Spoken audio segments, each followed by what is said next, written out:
ఏం జరిగింది లగిచర్లలో? అసలు కనీసం ప్రభుత్వానికి అవగాహన ఉందా ఏం జరిగిందో? ఒక జిల్లాలో ఇద్దరు కీలకమైన వ్యక్తులు ఉంటారు. కలెక్టర్ ఉంటాడు, ఎస్పీ ఉంటాడు. Collector is also district magistrate.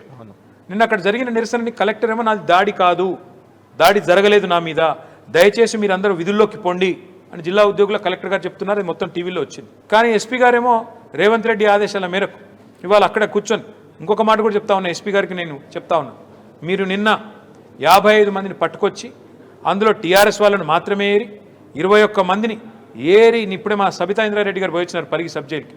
వాళ్ళ నానా చిత్రహింసలు పెట్టి ఎస్పీ గారు స్వయంగా కూర్చొని బాగా కొట్టించారు. చిత్రహింసలు పెట్టారు, 3rd డిగ్రీ టార్చర్ పెట్టారు. ఇవన్నీ కూడా గమనిస్తూ ఉన్నాం. ఇష్టం వచ్చినట్టు రిమాండ్ రిపోర్ట్ కాదు, రేవంత్ రిపోర్ట్.